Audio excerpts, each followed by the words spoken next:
I'm going to talk about these couple problems right here, 13 and 14. Solve for a specific variable and tell the properties used. Okay, now properties used, you've got to remember the properties like the distributive property, the associative property, the multiplicative identity, multiplicative commutative property. All of those need to be remembered. I'll talk about them, look them up. I'll post some connections and some definitions for you, but it's mostly all online. You can see it. I'm going to work with the very first one, ax plus bx over m is equal to p. They want us to solve for x. They want us to isolate the x, but there's two x's and it's really difficult to work with this problem the way it's set up. First off, I'm going to look at it like this, and I can work the x out of the problem, like do the distributive property in reverse. I'm simplifying this problem, or not simplifying, I'm factoring this problem out. I'm factoring an x out of this problem. Okay, that's how I can turn ax plus bx. I take one x away because you're distributing the x. X times a is ax. X times b is bx. All over m is equal to p. We're working to get this all by itself, so we're going to work algebraically to isolate this. I want to get rid of the m first. What's the opposite of dividing by m? You multiply both sides by m. You're left with x times the quantity of a plus b is equal to m times p, mp. Now I have to get this by itself. What's the opposite of multiplying by the quantity of a plus b? Dividing by the quantity of a plus b.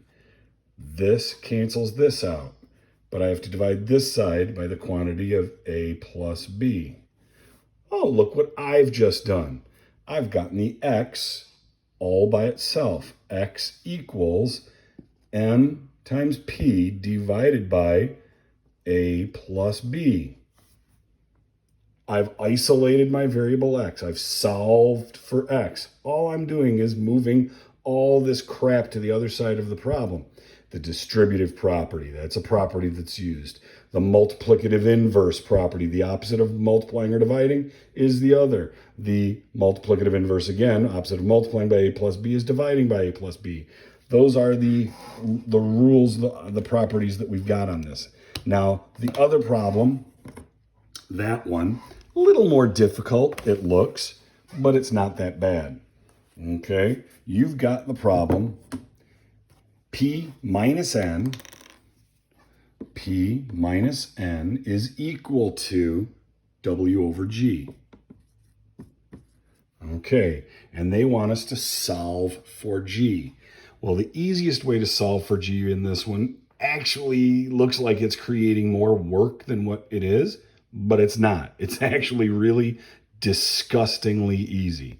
What's the opposite of dividing by G? Multiply both sides by G. Okay, this cancels out. I'm left with just W over here. Over here, I've got G times the quantity of P minus N. Now, I could distribute the G throughout this problem, but why? That just creates more work for me. I'm trying to isolate this sucker right there. What's the opposite of multiplying by the quantity of P minus N? Dividing by the quantity of P minus N.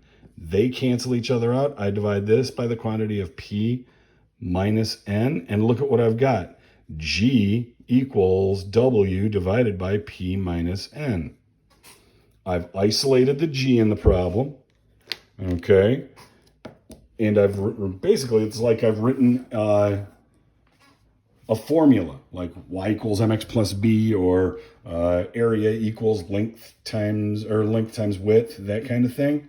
This is all this is. G is equal to W divided by P minus N. Now, the properties that I used, it's the same crap. Multiplicative inverse property. This really was a stupid question on this test because it's just the multiplicative inverse for 90% of it. But that's all you're doing is just manipulating the problem to isolate things that you want isolated. You've got to get good with that because when we start doing the systems and they're not set up in y equals mx plus b, and you've got to isolate that variable y, this kind of stuff is going to come in helpful. Hope that helps you. You're really, honestly, this is great when we're working with formulas.